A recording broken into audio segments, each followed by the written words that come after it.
Hi guys, welcome back to our channel reveal GK ना। जैसा आपको पता है कि हमारे यहाँ पे एनसीईआरटी की साइंस की सीरीज चल रही है, जहाँ पे हम क्लास 9th और 10th को हम यहाँ पे उसके चैप्टर्स को कंप्लीट हम लोग यहाँ पे पढ़ रहे हैं आपके कम्पिटिटिव एग्जाम के लिए। चाहे आप सीडीएस दे रहे हो, सीएपीएफ दे रहे हो, एनडीए दे रहे हो, या कोई भी दूसरा आपका एसएससी लेवल का भी अगर आप एग्जाम दे रहे हो, सबके लिए यहाँ पे बेनिफिशियल है यहाँ पे सीरीज। तो जैसे अब मैंने आपको पहले बताया था कि 9th हम ऑलरेडी कंप्लीट कर चुके हैं, 10th में हमने यहाँ पे फिजिक्स का पोर्शन कंप्लीट कर लिया है। और यहाँ पे जो ये आप इंडेक्स देख रहे होगे ना, तो यहाँ पे मैंने आपको पहले बताया था कि ये 5 जो आपके शुरू के आपके चैप्टर्स हैं, ये इनमें से हम हमारा यहाँ पे जो पहला वाला चैप्टर है, ये ऑलरेडी हम लोग यहाँ पे कंप्लीट कर चुके हैं, जो हमने पिछले लेक्चर में किया था। आज के लेक्चर का जो हमारा यहाँ पे टारगेट है, वो हमारा है यहाँ पे एसिड, बेस एंड सॉल्ट्स। ठीक है, तो हमारा यहाँ पे सेकंड जो आपका चैप्टर है क्लास 10th का, वो हम यहाँ पे आज सॉल्व करेंगे, या फिर बोलो आप पढ़ेंगे। तो चलो हम लोग यहाँ पे शुरू कर लेते हैं। तो यहाँ पे आगे बढ़ने से पहले अगर आप चैनल पे पहली बार आए तो प्लीज सब्सक्राइब कर देना, वीडियो को शेयर, वीडियो को लाइक कर देना, ताकि ज़्यादा से लोगों तक ये वीडियो पहुंच पाए, उनकी भी यहाँ पे हेल्प हो पाए। और बाकी आपको इसकी पीडीएफ चाहिए तो वो आपको टेलीग्राम चैनल पे मिल जाएगी, लिंक डिस्क्रिप्शन में टेलीग्राम चैनल का, उसको ज्वाइन कर लो। आपको हूबहू जो भी यहाँ पे मार्क पीडीएफ है, एकदम आपको वहाँ पे देखने को मिल जाएगी, एकदम फ्री। ठीक है, तो चलो शुरू कर लेते हैं। तो सबसे पहले तो आपको यहाँ पे जैसे नाम से आपको पता चल रहा है कि एसिड, बेस एंड सॉल्ट्स के ऊपर हम बेसिकली यहाँ पे इस चैप्टर में डिस्कस करने वाले हैं। और हमने पिछला चैप्टर जो डिस्कस किया था, वो हमने यहाँ पे chemical equations and chemical reaction discuss किया था। अब ये जो दोनों आपके चैप्टर्स हैं ना, बहुत ज्यादा ही इंपॉर्टेंट है, अगर आप सीडीएस लेवल का या फिर आप सीएपीएफ की अगर आप बात करो उनके लिए। ठीक है, एनडीए के लिए भी है ही, पर ज्यादातर आप देखोगे यहाँ पे कि इन दोनों के लिए सबसे ज्यादा इंपॉर्टेंट रहेंगे, क्योंकि आपको ना जो केमिकल कंपाउंड्स पूछे जाते हैं, जैसे कभी आपको बेकिंग पाउडर पूछ लेता है, ब्लीचिंग पाउडर पूछ लेता है, आपका यहाँ पे जो सोडा है, ठीक है, उसके बारे में पूछ लेता है, या फिर आपसे बोलो वॉशिंग सोडा के बारे में पूछ लेता है, तो वो सब आपके इस चैप्टर के ही हैं। ठीक है, सेकंड आपका यहाँ पे जो चैप्टर है, इस पर्टिकुलर चैप्टर के हैं। साथ ही साथ कभी कभी आपसे यहाँ पे उसके कलर कंपाउंड्स पूछ लेता है, जैसे कॉपर सल्फेट का क्या कलर रहता है। ठीक है, उसको जब हीट करते हैं तो क्या कलर हो जाता है। तो वो सब जो आप क्वेश्चन देखते हो ना कि आपसे पूछे जाते हैं पेपर में, वो सब आपको एनसीईआरटी से ही पूछे जा रहे हैं। ठीक है, तो ये आपका एनसीईआरटी बेस होना चाहिए हर आपके एग्जामिनेशंस के लिए। ठीक है, जो भी आपको यहाँ पे दे रखा है चैप्टर्स के हिसाब से, अगर हम उसके रिस्पेक्ट में बात कर रहे हैं तो। ठीक है, तो सबसे पहली चीज हमारी यहाँ पे आ जाती है कि जो आपके यहाँ पे एसिड्स और बेसिस होते हैं, वो आपको यहाँ पे देखने को मिलेंगे कि यहाँ पे सोर और बिटर होते हैं। ठीक है, खट्टे आपके होते हैं, या फिर आप बोल सकते हो बहुत ज्यादा ही एसिडिक होते हैं। ठीक है, एसिड वगैरह।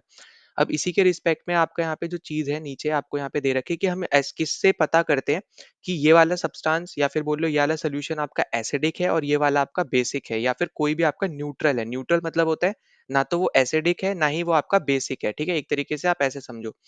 अब यहाँ पे किस तरीके से हम पता करेंगे कि यहाँ पे ये एसिडिक है या फिर बेसिक है, तो उसके लिए हम लोग यहाँ पे यूज करते हैं लिटमस पेपर। ठीक है, और लिटमस पेपर आप बोल सकते हो, यहाँ पे आपको इसके बारे में यहाँ पे थोड़ा इन्फॉर्मेशन भी दे रखा है, इसको आप जरूर पढ़ सकते हो। तो ये आप देखोगे ना यहाँ पे इधर वाला क्वेश्चन जो आपको यहाँ पे पूरा बता रखा है ये, और साथ ही साथ ये वाला जो आपका पैराग्राफ है ये। ठीक है, तो याद रखना कि हम लोग ना ज्यादातर इंडिकेटर्स का यूज करते हैं ये बताने के लिए कि ये आपका एसिडिक सोल्यूशन है और ये आपका बेसिक सोल्यूशन है। तो उसी में से एक इंडिकेटर आपका होता है यहाँ पे लिटमस पेपर। ठीक है, अब लिटमस पेपर दो तरीके के आपके होते हैं, एक रेड कलर का होता है, एक आपका ब्लू कलर का होता है। अब जो आपका एसिड है ना, वो आपका सॉर इन टेस्ट होता है, जैसा आपको यहाँ पे दिख रहा होगा सॉर इन टेस्ट। अब यहाँ पे ये एसिड है, ये कैसे पता करेंगे हम लोग यहाँ पे लिटमस पेपर के हेल्प से। तो जब आप ब्लू लिटमस को ना उसमें डुबोगे ना, तो बेसिकली ब्लू लिटमस ना आपका रेड कलर में बदल जाएगा। ठीक है, ब्लू जो आपका कलर है उस लिटमस पेपर का, वो आपका रेड में बदल जाएगा। जब भी आपका कोई भी सोल्यूशन ब्लू लिटमस पेपर को रेड में बदल दे, तो वो सब सोल्यूशन आपके एसिडिक होते हैं। और जो आपके बेसिक सोल्यूशन होते हैं, वो रेड लिटमस पेपर को ब्लू में बदल देते हैं। ठीक है, तो आप सिंपल टर्म्स में ऐसे याद रखना शॉर्ट ट्रिक में, कि एसिड आप यहाँ पे कनेक्ट करो रेड के साथ, और बेस आप कनेक्ट करो ब्लू के साथ। ठीक है, तो जो रेड में कन्वर्ट कर दे वो आपके एसिड है, जो आपके ब्लू में कन्वर्ट कर दे कलर को, वो आपके बेस हो गए। ठीक है, आपका लिटमस पेपर की अगर हम यहाँ पे रिस्पेक्ट में बात कर रहे हैं तो। फिर जैसे हमने यहाँ पे बोला था कि ये आपका एक इंडिकेटर है। ठीक है, इंडिकेटर्स ही जनरली यहाँ पे यूज किए जाते हैं, तो ऐसा नहीं कि सिर्फ यही इंडिकेटर है, इसके अलावा भी बहुत से इंडिकेटर्स आपको देखने को मिलेंगे। जैसे आपका यहाँ पे टर्मरिक आपको यहाँ पे दे रखा है, ये भी एक इंडिकेटर होता है। ठीक है, इसके अलावा आप देखोगे यहाँ पे मिथाइल ऑरेंज हो गया यहाँ पे, फिर आपका यहाँ पे फिनॉल फिथलेन हो गया, ये दोनों आपके इंडिकेटर्स है। तो यहाँ पे बहुत ज्यादा ही आपके इंडिकेटर्स है जिनका यहाँ पे यूज किया जाता है, ये बताने के लिए कि ये आपका एसिड है और ये आपका बेस है। ठीक है, तो ये चीज़ें आपको यहाँ पे समझनी है। और हर एक के लिए ना कलर अलग-अलग हो सकता है, ठीक है? कोई आपका रेड से ब्लू कर रहा है, ब्लू से ग्रीन कर रहा है, किसी में आपका पिंकिश येलो बन जा रहा है, कोई आपका येलो पिंक बन जा रहा है, किसी में पिंक येलो बनने की जगह येलो पिंक बन जा रहा है। मतलब यहाँ पे कलर का डिफरेंस रहता है, जो भी आपका इंडिकेटर जिस भी रिस्पेक्ट में आप यूज़ करोगे, तो हर एक इंडिकेटर के ना अलग-अलग कलर्स होते हैं, तो वो उसमें चेंज करता है, ठीक है? तो ये पॉइंट याद रखना। लिटमस पेपर के रिस्पेक्ट में मैंने बताया था कि आप यहाँ पे कनेक्ट करके रखना, लिटमस पेपर के रिस्पेक्ट में एसिड आपका यहाँ पे रेड आपका यहाँ पे बन जाता है, ब्लू को कन्वर्ट कर देता है रेड में, ठीक है? एसिड। वहीं पे जो बेस है वो आपका यहाँ पे रेड को ब्लू में कन्वर्ट कर देता है बेस, और जो आपका एसिड है वो ब्लू को रेड में कर देता है, ठीक है? तो यहाँ पे रिवर्स हो जाएगा। ठीक। अब उसके बाद यहाँ पे नीचे हम लोग चलते हैं, तो नीचे आपको दे रखा है यहाँ पे कि लिटमस सॉल्यूशन आपका एक पर्पल डाई होता है, ठीक है? जो हम यहाँ पे एक्सट्रैक्ट करते हैं यहाँ पे लाइचिन से, जो कि एक एक तरीके से आप बोलो प्लांट होता है, जो आपका यहाँ पे थैलोफाइटा है, ठीक है? थैलोफाइटा यहाँ पे एक तरीके से आप जैसे किंगडम वगैरह आप यहाँ पे आगे पढ़ोगे, अब 9th में भी हमने यहाँ पे उसमें चीज़ें हमने पढ़ रखी थी, ठीक है? तो यहाँ पे उससे रिस्पेक्ट में आप यहाँ पे इसको देख सकते हो, तो उसमें से एक डिवीजन होता है आपका थैलोफाइटा, तो उस डिवीजन थैलोफाइटा के अंदर आपका यहाँ पे ये प्लांट आता है, और ये एक तरीके से इंडिकेटर की तरह यहाँ पे यूज़ होता है, ठीक है? क्योंकि यहाँ पे इसको ही यूज़ किया जाता है लिटमस को बनाने के लिए। तो ये पॉइंट सब आपको यहाँ पे याद रख लेना है, ये सब आपको यहाँ पे दे रखा है, इसको ज़रूर एक बार आप गो थ्रू कर लेना, ठीक है? तो यहाँ पे ऐसे इंडिकेटर्स को हम लोग क्या बोलते हैं यहाँ पे एसिड बेस इंडिकेटर बोलते हैं, ये इंपॉर्टेंट पॉइंट आ जाएगा, या फिर आप सिंपली इंडिकेटर्स बोलते हो। तो ये जो थ्योरी पार्ट है ना, आपको जैसे समझ में भी आ रहा होगा कि आपका जो फिजिक्स पोर्शन है उसमें दिमाग थोड़ा ज्यादा लगाना होता है, ठीक है? अगर आप देखोगे वहां पे थ्योरी कम है, पर वहीं पे आप फिर केमिस्ट्री की तरफ आओगे ना, तो यहाँ पे आपको दिमाग भी लगाना है, थ्योरी भी है। फिर आप बायो की तरफ जाओगे तो वहां पे आपको थ्योरी बहुत ज्यादा देखने को मिलेगी, ठीक है? तो अगर आप उसके रिस्पेक्ट में देखोगे ना, तो यहाँ पे आप एक तरीके से बोलते हो ना कि रटने वाली चीजें, तो आपकी फिजिक्स में बहुत ज़्यादा कम है, फिर उससे थोड़ी ज़्यादा आपकी केमिस्ट्री में और सबसे ज़्यादा आपकी बायो में है, ठीक है? बायो में आप सबसे ज़्यादा आप रटते हो चीज़ों को, ठीक है? तो थ्योरी बेसिस पे अगर हम बात करें ना, स्टैटिक बेसिस पे पॉइंट्स वगैरह, तो ये चीज़ आपको बस पता होना चाहिए कि इसको हम लोग यहाँ पे एसिड बेस इंडिकेटर्स बोलते हैं, सिंपली इंडिकेटर्स बोलते हैं। ऐसे सिंपल टाइप के क्वेश्चन आपसे कभी-कभी पूछ लिए जाते हैं, ठीक? तो ये आपका हो जाएगा यहाँ पे एक इंपॉर्टेंट पॉइंट। फिर हम चलते हैं अपने अगले टॉपिक है। अगला टॉपिक हमें यहाँ पे दे रखा है कि understanding the chemical properties of acids and bases, ठीक है? यहाँ पे केमिकल प्रॉपर्टीज हम यहाँ पे समझेंगे, एसिड्स और बेसिस की क्या होती है। अब अगर आप यहाँ पे देखो, तो आपको ना यहाँ पे बहुत सारे आपको एक एक्टिविटी दे रखी है, और यहाँ पे इस एक्टिविटी में बहुत सारे आपको यहाँ पे आप बोल सकते हैं कि एक तरीके से यहाँ पे आपको सॉल्यूशंस दे रखे हैं, ठीक है? क्योंकि अभी मैं यहाँ पे ये नहीं बोल रहा हूँ कि ये एसिड है या फिर बेस है, इसलिए मैंने सिर्फ आपको बोला कि एक सॉल्यूशंस आपको बहुत सारे दे रखे हैं, ठीक? अब उस सॉल्यूशन में अगर आप देखोगे, यहाँ पे कुछ सॉल्यूशन हम लोग यहाँ पे जैसे लेके चलते हैं। फॉर एग्जाम्पल, आपको यहाँ पे HCl दे रखा है, ठीक है? HCl जो आपका होता है यहाँ पे हाइड्रोक्लोरिक एसिड, जैसे आपको ये पहले ही वाली लाइन में दिख रहा होगा, ये आपका होता है HCl, ठीक? अब इसी के साथ आप यहाँ पे ले लो H2SO4, ठीक? फिर आपका होता है यहाँ पे HNO3, और एक आपका हो गया यहाँ पे CH3COOH, ठीक है? अब ये जितने भी आपके हैं ना, ये आपके सब के सब एसिड होते हैं। एसिड क्यों होते हैं? क्योंकि यहाँ पे ये ब्लू को चेंज कर देते हैं रेड में, ठीक है? ब्लू लिटमस पेपर को ये चेंज कर देते हैं यहाँ पे रेड कलर में, ठीक? तो यहाँ पे याद रखना, ये जो चारों मैंने लिखे हैं, ये चारों ही आपके एसिड होते हैं, क्योंकि ये ब्लू कलर के लिटमस पेपर को रेड कलर में कन्वर्ट कर देते हैं। वहीं पे अगर आपको बोला जाए कि ये रेड कलर के लिटमस पेपर पे क्या करेंगे, तो ये कोई भी इफेक्ट नहीं करेंगे। आपका रेड जो लिटमस पेपर है, वो आपका रेड ही रहेगा, मतलब कोई भी चेंज हमें यहाँ पे देखने को नहीं मिलेगा। ऑब्वियस सी बात है, क्योंकि सब के सब ये चारों के चारों आपके एसिड है, ठीक है? तो ये पॉइंट आपको यहाँ पे याद रखना है। और ये हम यहाँ पे बात करें लिटमस पेपर के हेल्प पे, ठीक है? लिटमस पेपर की जगह, इसी की जगह आप देखोगे यहाँ पे, अगर मान लो यही चार लेके आपको दिया जाता है कि आपको बताना है यहाँ पे मिथाइल ऑरेंज, ठीक है? मिथाइल ऑरेंज में इन चारों का क्या हमें यहाँ पे चेंज देखने को मिलता है, तो आपको याद रखना है, यहाँ पे हम चारों में ही, ठीक है? इन चारों में ही हमें यहाँ पे पिंकिश रेड कलर देखने को मिलता है, ठीक है? पिंकिश रेड कलर हमें देखने को मिलेगा इन चारों ही सॉल्यूशन में, जब भी हम यहाँ पे मिथाइल ऑरेंज का जो आपका इंडिकेटर है, इसको यूज करेंगे इंस्टेड ऑफ आपके लिटमस पेपर की जगह, ठीक है? इसलिए मैंने आपको शुरू में बोला था कि हर एक इंडिकेटर अलग अलग कलर शो करता है, जिससे आपको एसिड और बेस पता करने में ईजी रहे। तो जैसे लिटमस में ब्लू और रेड है, तो आपका मिथाइल ऑरेंज में यहाँ पे पिंकिश रेड हो गया, या फिर आपका येलो रह जाता है कभी कभी। तो ये चीजें बस आपको यहाँ पे याद रखनी है, ठीक है? ये आपका है मिथाइल ऑरेंज में इन चारों का। अब इसी तरीके से एक और आपका यहाँ पे इंडिकेटर था, वो था आपका यहाँ पे फिनॉल फिथलेन, ठीक है? फिनॉल फिथलेन। अब यहाँ पे जो आपको कलर देखने को मिलेगा, ये आपका बन जाएगा यहाँ पे एकदम कलरलेस, ठीक है? या तो आप इस तरीके से स्पेलिंग लिख सकते हो या फिर इस तरीके से लिख सकते हो, जैसे मैंने आपको पहले ही बता रखा है। अलग-अलग यहाँ पे कलर की स्पेलिंग ज़्यादातर अब यहाँ पे यूज़ होने लग गई है, क्योंकि आपका अमेरिकन इंग्लिश में यू नहीं आता है कलर में, और आप ब्रिटिश इंग्लिश में देखोगे तो वहाँ पे आ जाता है, ठीक है? तो ये चीज़ आपको यहाँ पे याद रख लेनी है।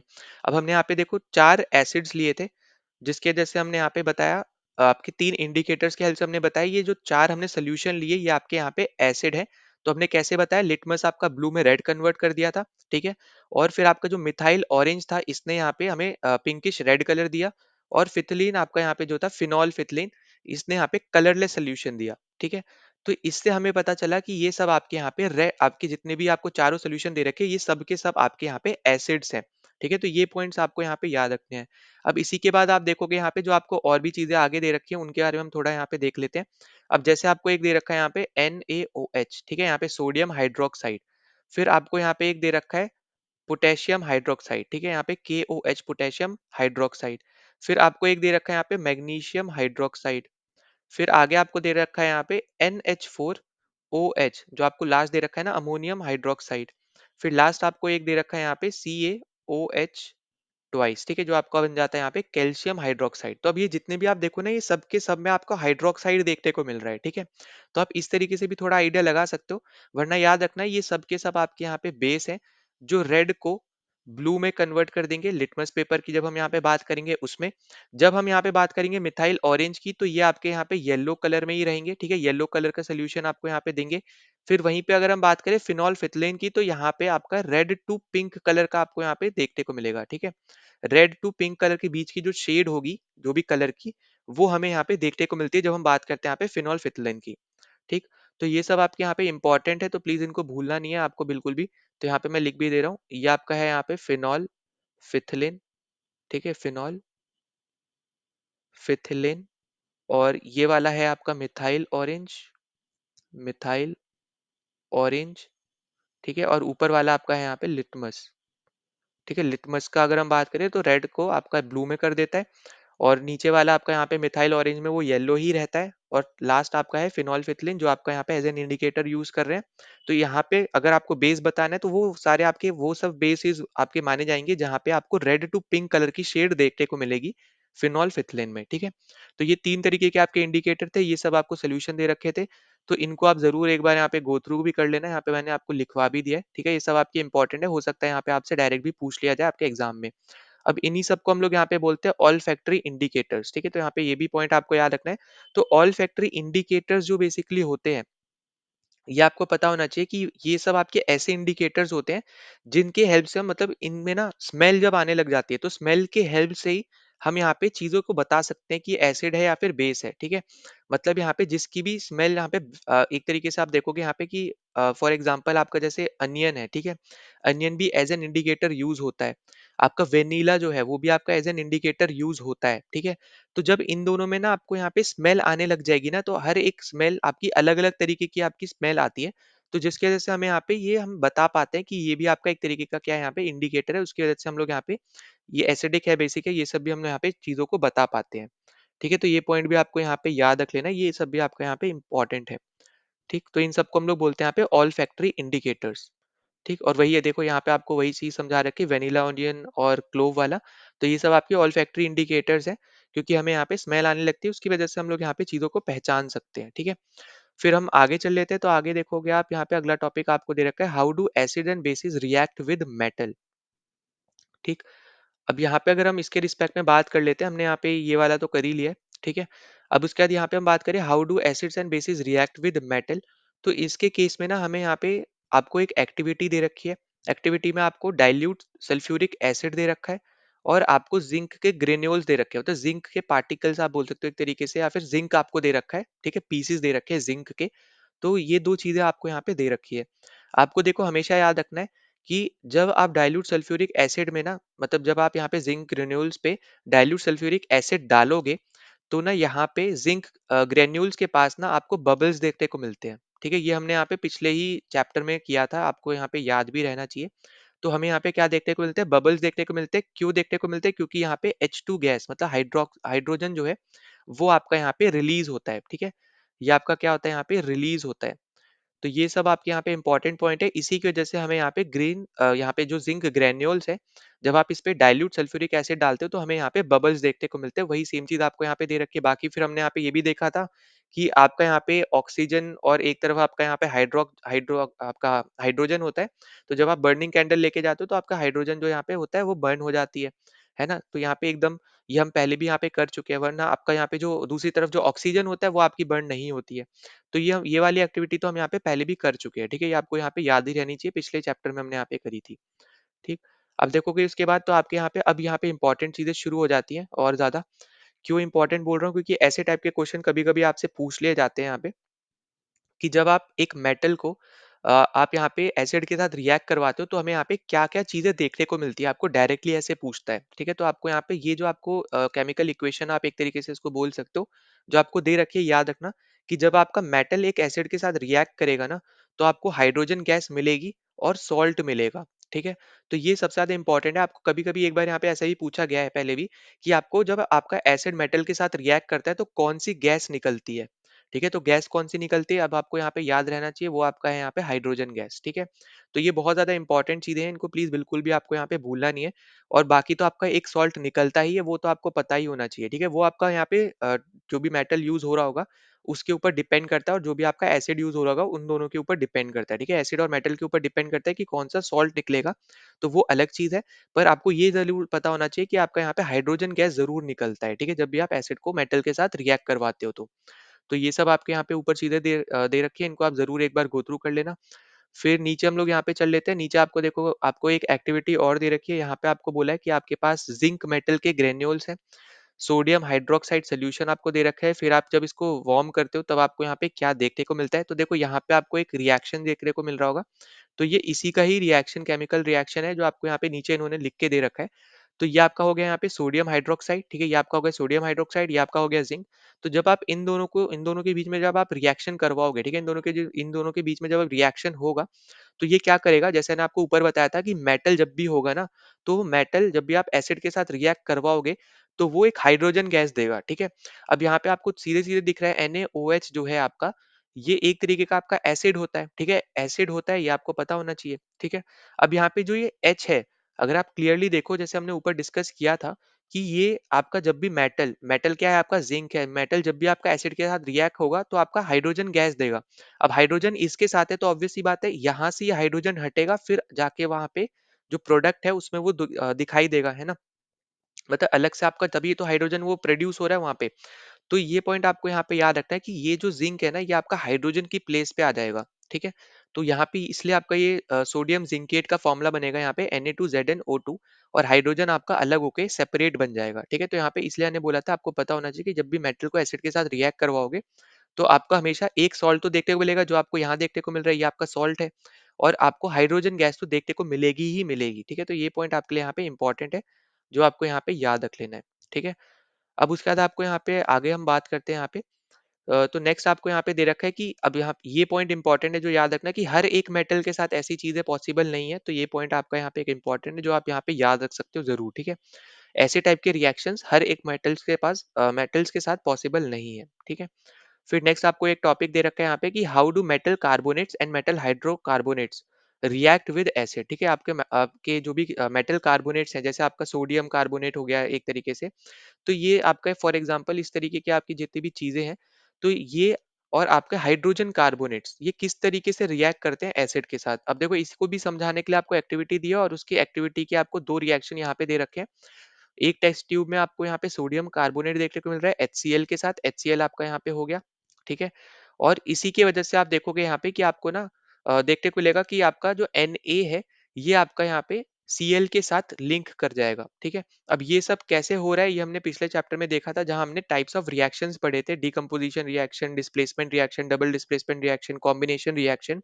तो उन सब के थ्रू हमने यहाँ पे चीज़ों को समझा था कि कैसे आपका ये वर्क करते हैं, ठीक है? अलग-अलग टाइप के रिएक्शंस किस तरीके से वर्क करते हैं, वो हमने यहाँ पे पिछले ही लेक्चर में या फिर आप बोलो पिछले ही चैप्टर में हमने यहाँ पे ये चीज़ों के बारे में पढ़ा था, ठीक है? अब यहाँ पे आपको यहाँ पे क्या याद रखना है कि जब भी आपका जो मेटल है, ठीक है? जो भी आपका मेटल कार्बोनेट या फिर मेटल हाइड्रोकार्बोनेट है, ये जब भी आपका एसिड के साथ रिएक्ट करता है ना, तो आपको जो यहाँ पे ध्यान में रखने वाली बात है, वो ये है आपका यहाँ पे दिख जाएगी ये वाला इक्वेशन जो आपका यहाँ पे इंपॉर्टेंट बनेगा कि जब भी आपका मेटल कार्बोनेट, मेटल हाइड्रोकार्बोनेट और यहाँ पे ये दोनों में से कोई भी मतलब यहाँ पे एसिड के साथ जब भी रिएक्ट करेगा ना, तो एक तो आपका सॉल्ट देगा ही देगा, उसके साथ आपका वाटर देगा और कार्बन डाइऑक्साइड देगा। अब यहाँ से भी आपका क्वेश्चन यही बना था कि जब आप मेटल कार्बोनेट को एसिड के साथ रिएक्ट करवाते हो तो कौन सी गैस निकलती है। ठीक है, ऊपर वाले में एसिड के साथ मेटल जब जा रहा था तो वहां पे हाइड्रोजन गैस निकल रही थी, पर यहाँ पे जब मेटल कार्बोनेट के साथ जब आप यहाँ पे रिएक्ट करवाओगे एसिड को, तो आपकी कार्बन डाइऑक्साइड गैस निकलेगी। ठीक है, तो प्लीज इसका यहाँ पे ध्यान देना, ये इंपॉर्टेंट है। ठीक है, इसको बिल्कुल भी ऐसा मत समझना यहाँ पे कि बहुत ज्यादा डिफिकल्ट भी नहीं है पहली बात तो। ठीक है, यहाँ पे सिंपल आपको यहाँ पे टर्म्स दे रखी है, वर्ड इक्वेशन ही बोलते हैं हम लोग इसको, हमने पिछले चैप्टर में देखा था, वो आपको यहाँ पे दे रखी है, तो आप इजिली यहाँ पे इसको याद रख सकते हो। ठीक है, तो यहाँ पे ये भी याद रखना कि पानी भी निकलता है, मतलब वाटर भी निकलेगा बनेगा, और सॉल्ट तो बन ही रहा है। ठीक है, सॉल्ट तो बनना ही है, वो हम यहाँ पे पढ़ ही इसलिए रहे हैं, एसिड बेसिक सॉल्ट तो आपका यहाँ पे चैप्टर ही है। ठीक है, तो सॉल्ट तो आपका यहाँ पे बनना ही है। उसके साथ जो दो चीजें बन रही है ना, वो आपको पता होना चाहिए, क्योंकि वो हर एक में सेम ही बनेंगी। सॉल्ट तो आपका बेसिकली यहाँ पे जो भी आप यहाँ पे यूज कर रहे हो, कोई भी मेटल का कार्बोनेट यूज कर रहे हो ना, उसके ऊपर डिपेंड करेगा, जो भी आप एसिड यूज कर रहे हो उसके ऊपर डिपेंड करेगा। पर कार्बन डाइऑक्साइड और वाटर तो आपका बनना ही है हर एक में, जहां पे भी आप एसिड को रिएक्ट करवाओगे मेटल हाइड्रोजन कार्बोनेट के साथ, या फिर एसिड को जब आप रिएक्ट करवाओगे मेटल कार्बोनेट के साथ। ठीक है, तो उसी का यहाँ पे आपको एग्जांपल्स दे रखे हैं। इनमें ही आप देख पाओगे यहाँ पे NaCl बन गया, यहाँ पे NaCl बन गया। ठीक है, इन दोनों में जब आपका यहाँ पे NaHCO3 और N2CO3 के साथ जब आपने रिएक्ट करवाया, वहीं सेम आपका यहाँ पे जब आपने लाइम वाटर CaOH ट्वाइस के साथ जब आपने रिएक्ट करवाया, तो आपका यहाँ पे ये बन गया। ठीक है, इस तरीके से आपको यहाँ पे चीजें याद रखनी है, आप जरूरी यहाँ पे इंपॉर्टेंट हो सकता है। ठीक है, तो ये सब आपके लिए इंपॉर्टेंट हो जाएगा। फिर आपको देखो अगला यहाँ पे टॉपिक दे रखा है कि how do acids and bases react with each other. ठीक है, अब यहाँ पे आप अब अगला टॉपिक यहाँ पे आ गया। अभी तक हमने देखा कि किस तरीके से आपका यहाँ पे क्या चीज प्रोड्यूस होती है जब आपका एसिड मेटल के साथ रिएक्ट करता है। दूसरा हमने देखा क्या चीजें प्रोड्यूस होती है जब आपका एसिड जो है वो मेटल कार्बोनेट या फिर मेटल हाइड्रोजन कार्बोनेट के साथ रिएक्ट करता है। अब तीसरी चीज आ गई कि जब ये दोनों आपस में रिएक्ट करेंगे तो क्या होगा। ठीक है, तो यहाँ पे देखो आपको याद रखना है कि ऐसे केसेस में ना आपके यहाँ पे नलिफाई हो जाती है सिचुएशंस। अब नलिफाई मतलब एक तरीके से हो गया, जैसे हमने ऊपर देखा था ना कि न्यूट्रल, आपकी कुछ सोल्यूशन न्यूट्रल्स भी होते हैं। तो न्यूट्रल आपके कैसे होते हैं, जब आपका एक स्ट्रॉन्ग एसिड स्ट्रॉन्ग बेस के साथ जब रिएक्ट करता है, तो वो एक न्यूट्रल सोल्यूशन बनाता है। न्यूट्रल सोल्यूशन मतलब हो गया पीएच स्केल पे 7। ठीक है, वो हम यहाँ पे नीचे डिस्कस भी करेंगे, तो वहां पे आपको और भी ज्यादा क्लियरिटी आएगी। ठीक है, तो पीएच स्केल भी यहाँ पे आपका इंपॉर्टेंट होता है एसिड बेस और न्यूट्रल सोल्यूशन बताने के लिए। तो वो हम नीचे अभी हम यहाँ पे जब करेंगे तब हम देखेंगे। अब यहाँ पे आपको दिख रहा होगा कि NaOH आपको दे रखा है और HCl दे रखा है। HCl आपका यहाँ पे ज्यादा एसिडिक होता है, NaOH जो है वो आपका यहाँ पे कम होता है। ठीक है, इन दोनों को जब आपने रिएक्ट करवाया तो आपके पास NaCl निकल के आया और H2O निकल के आया। ठीक, अब इससे हमें यहाँ पे बेसिकली क्या पता चल रहा है, यहाँ पे न्यूट्रलाइजेशन रिएक्शन हम इसको यहाँ पे बोलते हैं, क्योंकि आपका एक स्ट्रांग होगा एसिड और एक स्ट्रांग होगा आपका यहाँ पे बेस के टर्म में। ठीक है, अब यहाँ पे आप देखोगे ये आपका वापस से एक वर्ड इक्वेशन जो आपको बहुत इंपॉर्टेंट है, आपको याद रखनी है कि जब भी आप बेस को एसिड के साथ रिएक्ट करवाते हो, या फिर आप बोलो एसिड को जब आप बेस के साथ रिएक्ट करवाते हो, तो आपको सॉल्ट तो मिलता ही मिलता है, पर उसके साथ आपको वाटर भी मिलता है। ठीक है, तो याद रखना वाटर दो कंडीशंस में मिल रहा है, जहां पे आप एक बार एसिड को मेटल कार्बोनेट या फिर मेटल हाइड्रोजन कार्बोनेट के साथ करवा रहे हो, वहां पे भी वाटर मिल रहा है, और यहाँ पे भी आपको वाटर मिल रहा है जहाँ पे आप बेस को एसिड के साथ रिएक्ट करवा रहे हो। ठीक है, तो ये दोनों ही यहाँ पे इंपॉर्टेंट है। फिर अगले टॉपिक पे चल लेते हैं। अगला टॉपिक आपको दे रखा है यहाँ पे reaction of metallic oxide with acid. ठीक है, अब यहाँ पे एसिड के साथ अब आप किसका रिएक्शन करवा रहे हो, मेटेलिक ऑक्साइड का रिएक्शन करवा रहे हो। तो हमें यहाँ पे क्या चीज देखने को मिलती है, अब आपको वो पूछा जा रहा है एक तरीके से। ठीक है, तो अगर आप यहाँ पे देखोगे, आपको यहाँ पे देखने को मिलेगा कि आपको दे रखा है कि you will notice that the colour of the solution become blue green and copper oxide dissolve. अब ये किसके बारे में बात कर रहा है, ये बेसिकली आपको यहाँ पे इस एक्टिविटी के बारे में बताया जा रहा है। ठीक है, तो यहाँ पे इस एक्टिविटी में देखो आपको जैसे दे रखा है कि आपने यहाँ पे एक छोटे अमाउंट का, यहाँ पे बेसिकली कम अमाउंट में कॉपर ऑक्साइड लिया। ठीक है, एक बीकर के अंदर उसमें आपने डाइल्यूट HCl डाल दिया। ठीक है, और जब भी आप यहाँ पे HCl डालोगे ना, जब भी आप कोई एसिड डालोगे, तो आपको धीरे धीरे ही डालना है, एकदम से नहीं डाल देना है। ठीक है, ये भी पॉइंट इंपॉर्टेंट होता है, कभी कभी यहाँ पे बेसिक चीजें भी पूछ लेता है, तो ये भी याद रखना कि जब भी आप एसिड में कुछ डालोगे, ठीक है, तो आपको हमेशा यहाँ पे धीरे धीरे ही डालना है। ठीक है, आराम आराम से ही डालना है, वरना एकदम वो ऊपर उठ के आ जाएगा। ठीक है, तो यहाँ पे ये इंपॉर्टेंट पॉइंट है। अब यहाँ पे हमें यहाँ पे क्या देखने को मिला कि आपका यहाँ पे जो कलर है ना इस सोल्यूशन का, जब आपने डाइल्यूट HCl डाला कॉपर ऑक्साइड में, तो आपका जो ये सोल्यूशन का कलर निकल के आया वो हमारा यहाँ पे ब्लू ग्रीन निकल के आया। ठीक है, तो यहाँ से भी आपका सोल्यूशन, मतलब यहाँ से भी क्वेश्चन ये बन सकता है, आपसे ये पूछ सकता है कि जब आप कॉपर ऑक्साइड पे डाइल्यूट HCl डालते हो ना, तो आपको कौन-सा कलर का सॉल्यूशन देखने को मिलता है, ठीक है? मतलब कलर आपसे पूछ सकता है, तो याद रखना ब्लू ग्रीन कलर हमें यहाँ पे देखने को मिलता है, ठीक है? तो ये भी आपका एक इम्पोर्टेंट पॉइंट है, इसको बिल्कुल नहीं भूलना। बाकी आपका एक और वर्ड इक्वेशन दे रखी है, ये भी इम्पोर्टेंट है कि जब आप मेटालिक ऑक्साइड को एसिड के साथ रिएक्ट करवाते हो, तो आपको सॉल्ट भी मिलता है और पानी भी मिलता है, ठीक है? वाटर आपकी 3 कंडीशन में मिल रहा है, अभी तक हमने जितनी देखी है। एक हो गई जहाँ पे एसिड को जब आपने आपका यहाँ पे मेटालिक कार्बोनेट और आपका मेटालिक हाइड्रोजन कार्बोनेट के साथ करवाया था, वहाँ पे भी पानी मिल रहा था। फिर हमने ऊपर देखा जहाँ पे आपने एसिड और बेस को रिएक्ट करवाया, वहाँ पे भी पानी मिल रहा था। और तीसरा यहाँ पे मिल रहा है जहाँ पे आप मेटालिक ऑक्साइड के साथ एसिड को रिएक्ट करवा रहे हो। तो यहाँ पे तीनों जगह पे आपको वाटर निकलता हुआ दिख रहा है, ठीक है? फिर एक कंडीशन सबसे ऊपर वाली में हमारी वहाँ पे CO2 गैस भी निकल रही थी, और सबसे ऊपर जो हमने देखा था कि जब मेटल को आप एसिड के साथ करवा रहे थे, वो आपकी हाइड्रोजन गैस निकल रही थी। तो ये सब आपकी इंपॉर्टेंट वर्ड इक्वेशंस है। प्लीज़ इसको बिल्कुल ही भूलना नहीं। बाकी यहाँ पे कलर वाले जो आपके क्वेश्चंस आते हैं, वो भी आपको एनसीईआरटी से ही देखने को मिलेंगे, तो इनको भी आप प्लीज़ याद रखना। तो यहाँ पे आगे बढ़ने से पहले आपको यहाँ पे एक क्वेश्चन और मैं यहाँ पे बता देता हूँ। हो सकता है आपसे यहाँ पे इस तरीके से ही पूछ लिया जाए कि आपको ये ब्लू ग्रीन कलर ही क्यों देखने को मिलता है? तो यहाँ पे इसके लिए ना आपको यहाँ पे रिएक्शन पता होना चाहिए। तो रिएक्शन आपका जैसे हो गया यहाँ पे, आपको जो दे रखा है कॉपर ऑक्साइड का हो गया यहाँ पे CO। फिर आपको दे रखा है कि वो यहाँ पे HCl के साथ रिएक्ट कर रहा है, तो आपने HCl लिख दिया। ठीक है, फिर आपका यहाँ पे ये दोनों हो गए रिएक्टेंट, जो हमने पहले भी पढ़ रखा था कि लेफ्ट हैंड साइड पे आपके रिएक्टेंट्स आते हैं, राइट हैंड साइड पे आपके प्रोडक्ट्स आते हैं, ठीक है। अब यहाँ पे जब ये दोनों के बीच में जब रिएक्शन होगा ना, तो आपका यहाँ पे ये बनाएगा कॉपर क्लोराइड, ठीक है। और इसी साथ आपका यहाँ पे बनाएगा वाटर। तो ये तो आपका हो जाएगा सॉल्ट, जो आपका ये है, ये क्या है आपका यहाँ पे, ये बन जाएगा आपका सॉल्ट, और ये तो आपका है पानी, ठीक है, वाटर आपका, जो आपको इस इक्वेशन में भी देखने को मिल रहा है। अब यहाँ पे ये आपका रिएक्शन बना, ठीक है, ये आपका बना, पर अब आपको ना इसको बैलेंस भी करना है, जैसे हमने पिछले भी लेक्चर में कर रखा था। तो बैलेंस करने के लिए आप यहाँ पे क्या देखोगे कि आपका जैसे देखोगे आप Cu आपका एक बार है, इधर भी एक बार है, ठीक है। HCl आप देखो सबसे पहले तो यहाँ पे, क्योंकि हमने जैसे पिछली बार हमने यहाँ पे क्या बताया था, मैंने आपको जो पिछला लेक्चर करवाया था कि जिसमें भी नंबर ऑफ एटम ज्यादा हो ना, जिस भी एलिमेंट में, आपको वो एलिमेंट सबसे पहले लेके चलना है, ठीक है। जैसे आपको यहाँ पे Cl और H में आपको देखने को मिल रहा है कि आपके दो नंबर ऑफ एटम्स है, ठीक है, बाकी सब में एक एक है। तो आपको पहले उन दोनों में से कोई भी एक ले लेना है, ठीक है।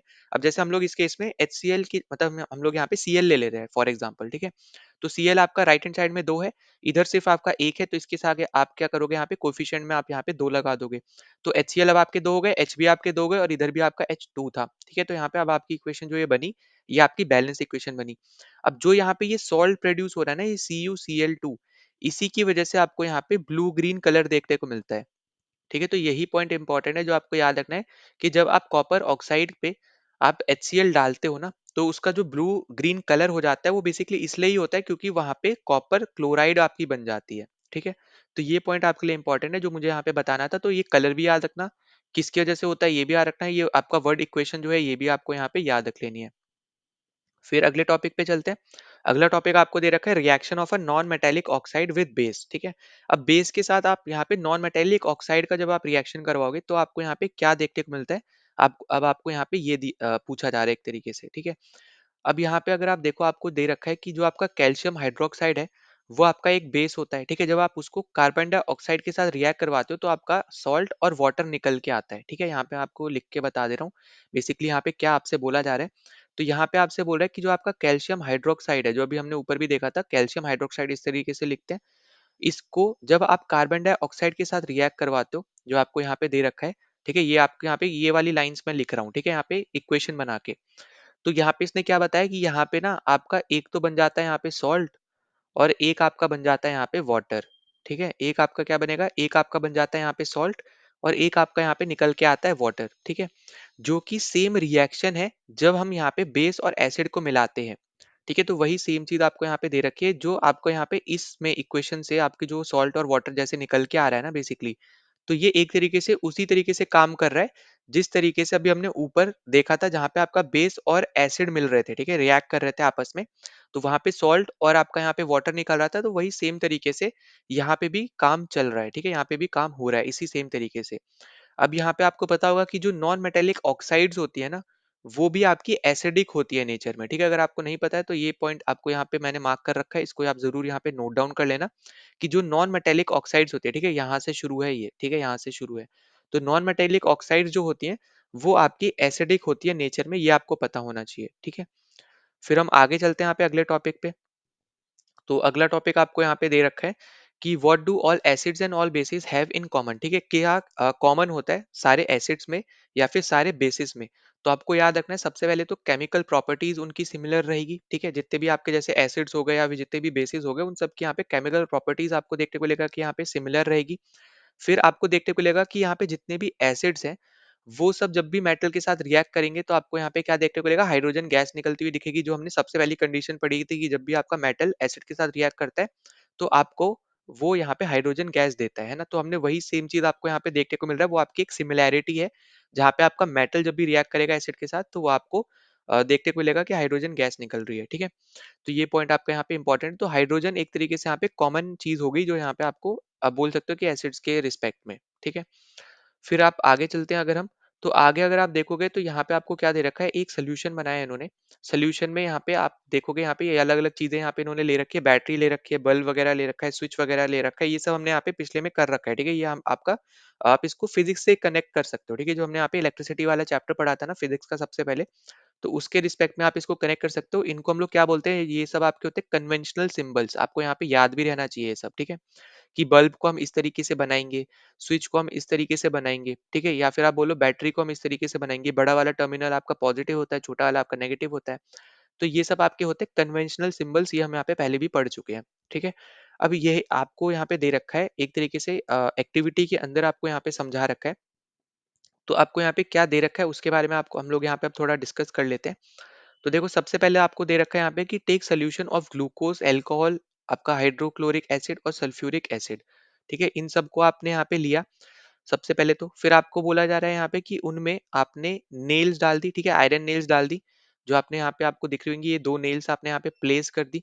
ठीक है, फिर आपको बोला जा रहा है कि आपने ये पूरा एक सर्किट बनाया जो कि कनेक्ट कर रहा है यहाँ पे 6 वोल्ट की बैटरी के साथ, ये सब आपको यहाँ पे दे रखा है। ठीक, अब उसके बाद आपको बोल रहा है कि इसमें फिर आपने यहाँ पे डाइल्यूट HCl डाल दिया बीकर में और फिर करंट को चालू कर दिया। तो आपको अगले में यहाँ पे पूछा जा रहा है कि यहाँ पे आपको क्या चीज देखने को मिलेगी, जब आपने पहले तो पूछा जा रहा है कि आपने HCl जब डाला तब क्या देखने को मिलेगा, और ये सेम प्रोसेस जब आपने HCl की जगह डाइल्यूट सल्फ्यूरिक एसिड डाला, H2SO4 डाला, तब आपको यहाँ पे क्या देखने को मिलेगा। ठीक है, H2SO4। तो दोनों में ही आपको याद रखना है कि दोनों क्योंकि आपके यहाँ पे एसिड हैं जो कि ब्लू को यहाँ पे रेड में कन्वर्ट कर देते हैं।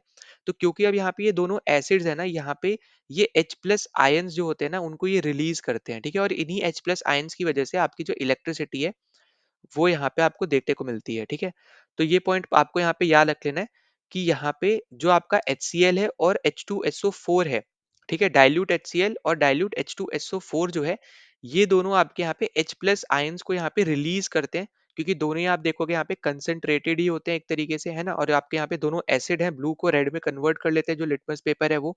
तो यहाँ पे ये H प्लस आयंस यहाँ पे क्या करेंगे, यहाँ पे ये प्रोड्यूस करेंगे, और यहाँ पे इन्हीं की मदद से आप देखोगे यहाँ पे कि आपकी इलेक्ट्रिसिटी फ्लो होती रहेगी। ठीक है, पर आपका जो ये ग्लूकोज और ये अल्कोहल है ना, ये आपके क्योंकि ये एसिडिक नेचर के नहीं है, तो आपको देखने को मिलेगा कि आपका जो ये बल्ब है ना ये ग्लो नहीं करेगा। ठीक है, यहाँ पे याद रखना, यहाँ पे ये ग्लो नहीं करेगा, पर यहाँ पे ये ग्लो कर लेगा। ठीक है, क्यों कर लेगा, क्योंकि यहाँ पे आपकी इलेक्ट्रिसिटी पास हो जाएगी, क्योंकि यहाँ पे आपके जो एसिड्स है वो H प्लस आयंस निकालते हैं, तो उसी की वजह से आपकी जो इलेक्ट्रिसिटी होगी ना, वो आपका इलेक्ट्रिक करंट जो होगा वो यहाँ पे पास हो जाएगा एक से दूसरे के तरफ। ठीक है, इसलिए आपका ये जो सर्किट है ये कंप्लीट बन जाएगा और आपका यहाँ पे जो ये बल्ब है ये आपका जलने लगेगा।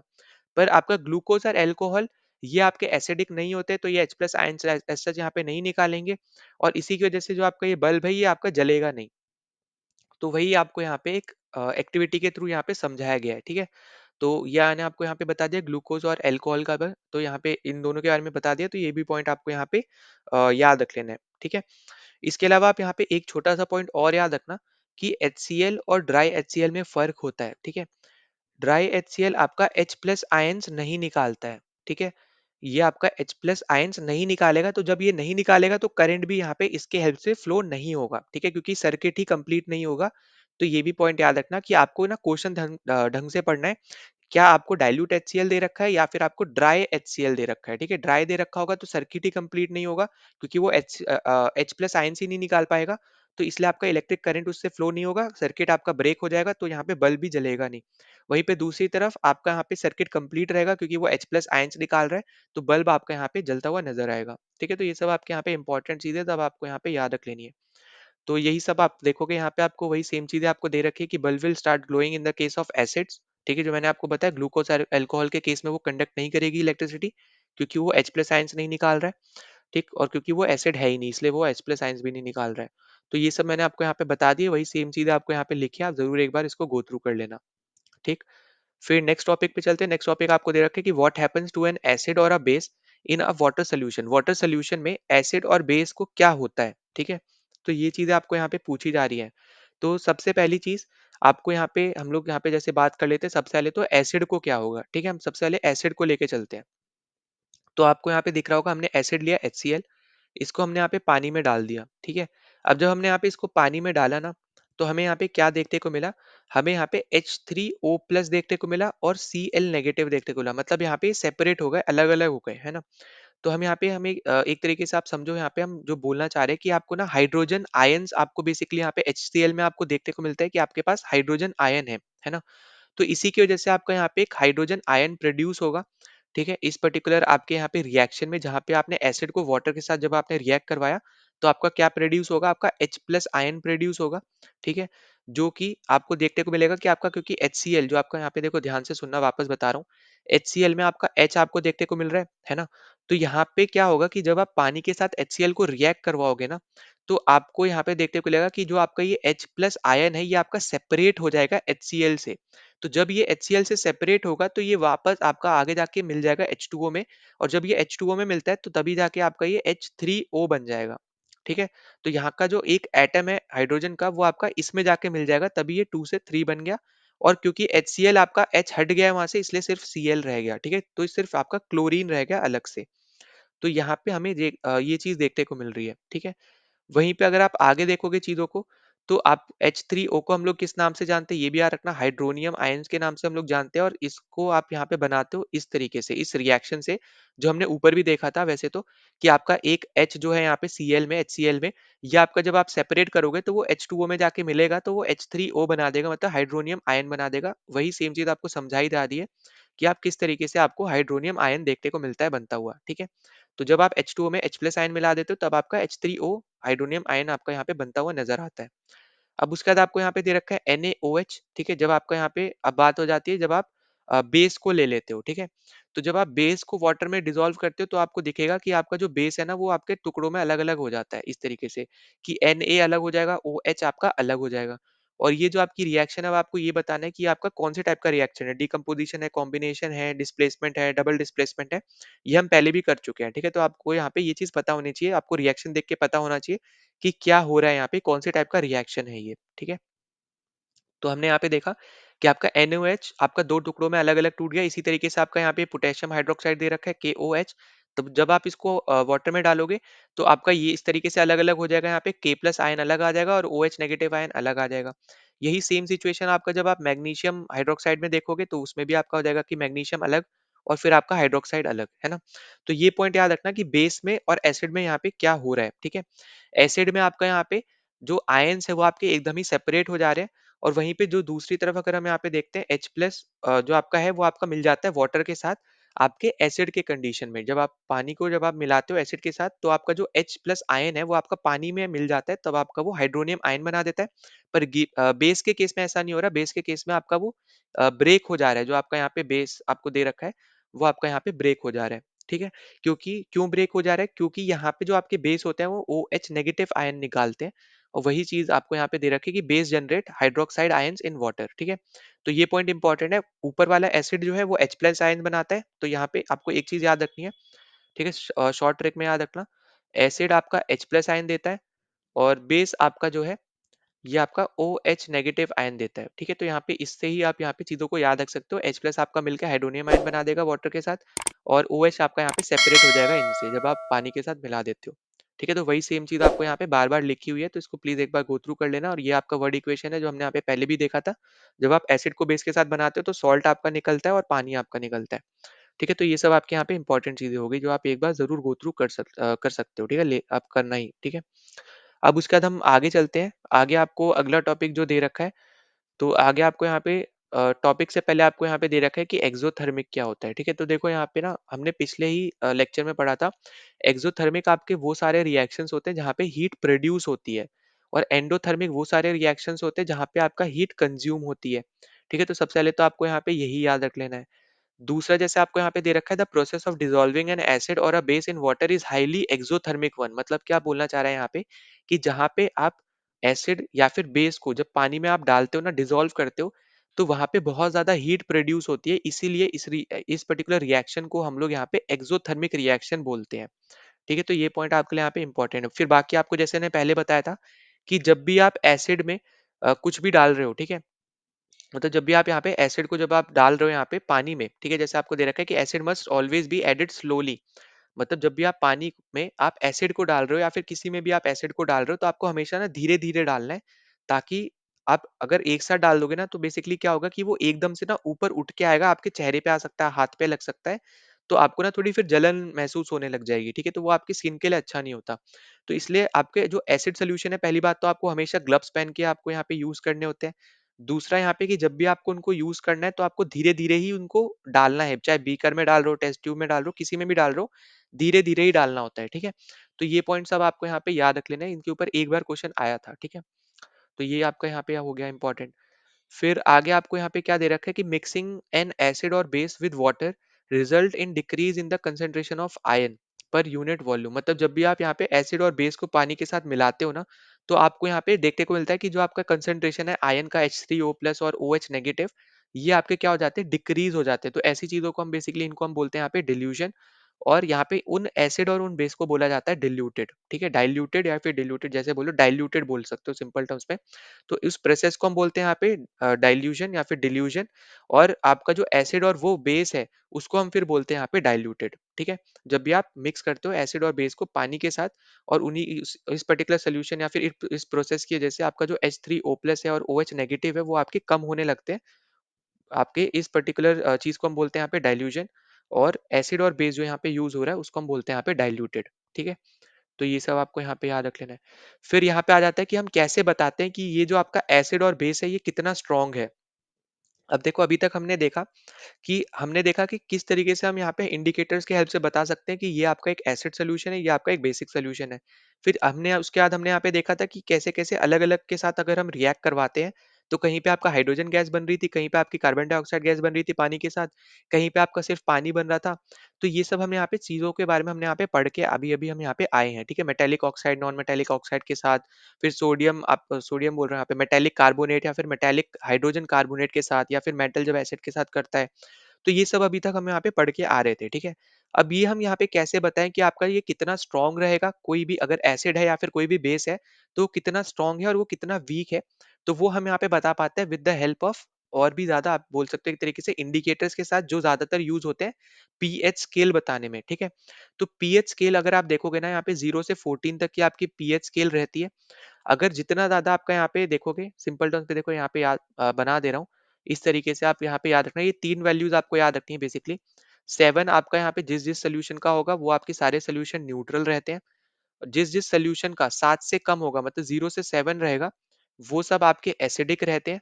जिसका आपका 7 से लेके 14 तक रहेगा ना, वो सब आपके यहाँ पे बेसिक रहते हैं। ठीक है, पहली बात तो आपको इस तरीके से याद रखनी है पीएच स्केल की, कि पीएच स्केल की पहले वैल्यूज क्या होती है, 0 से 14 होती है।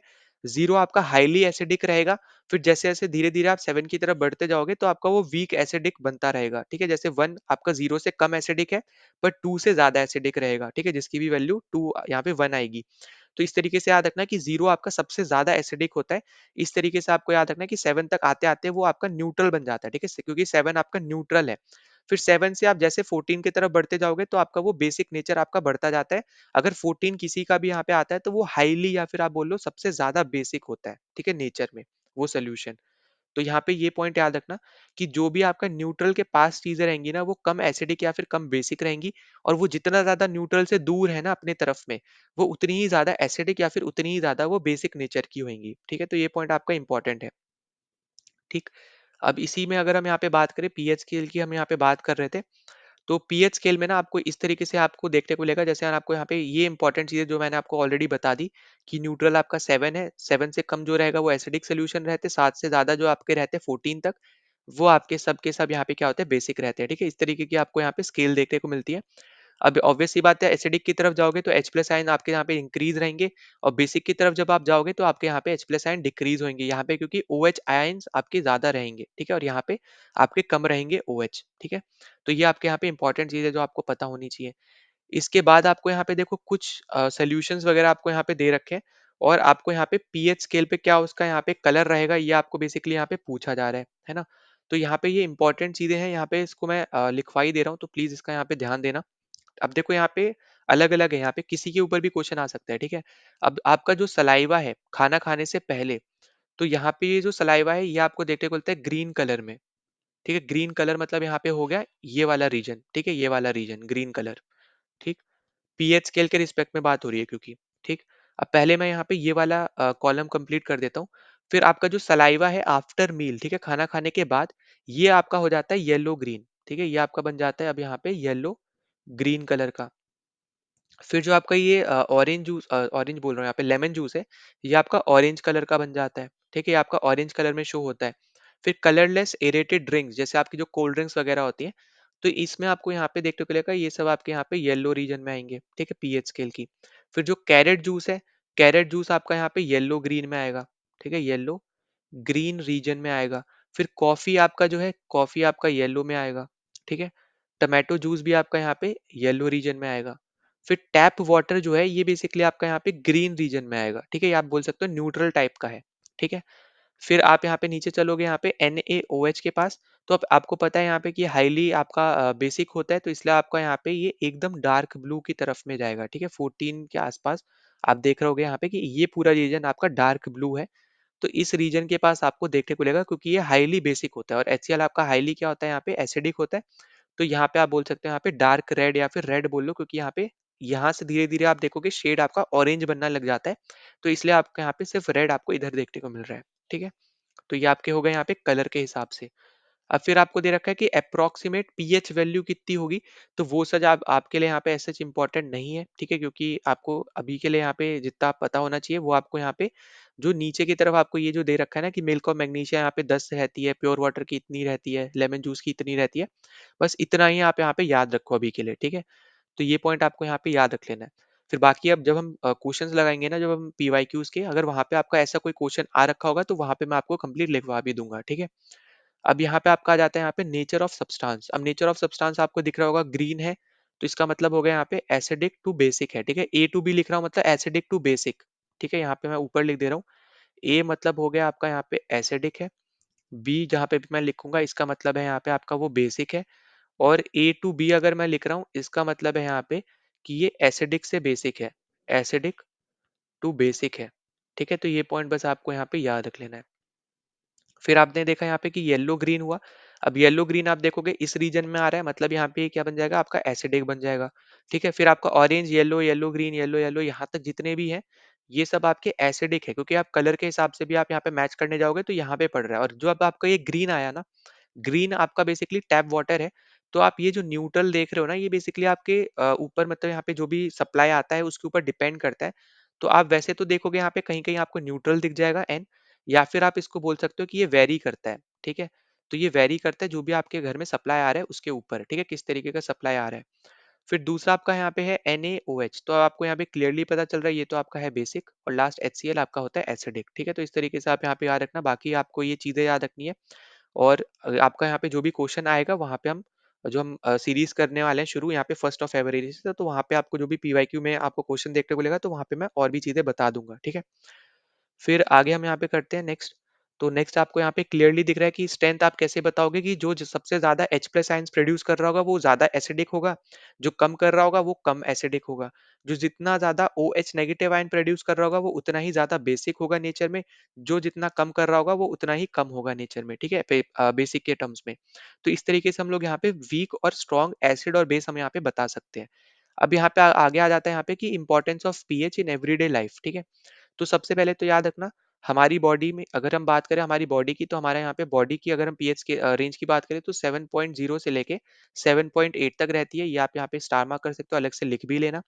फिर आप यहाँ पे ये एसिडिक रेन की पीएच लिख लेना, यहाँ पे 5.6 रहती है। तो और जब भी यहाँ पे ये हमारे जो पानी है, जो नॉर्मल पानी है यहाँ पे, जो आप बोल सकते हो लेक का हो गया या फिर आप बोलो यहाँ पे वाटर किसी का भी हो गया, अगर जब भी ये उससे जाके मिलता है ना, तो यहाँ पे उसमें जो भी यहाँ पे जानवर तो नहीं बोलेंगे, एक तरीके से जो भी उसमें आपके रह रहे हैं, जैसे फिश वगैरह हो गई, ठीक है?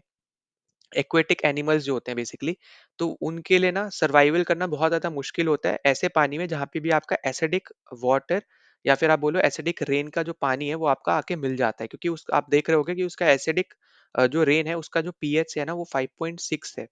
ठीक है? तो यहाँ पे ये भी पॉइंट आपका यहाँ पे याद रखना है। तो ये पहले पूछा भी जा चुका है कि कितना पीएच होता है, तो ये इंपॉर्टेंट है। ठीक है? बाकी एक्वेटिक लाइफ के ऊपर यहाँ पे आ जाती है बात, वो हमने यहाँ पे डिस्कस कर ली।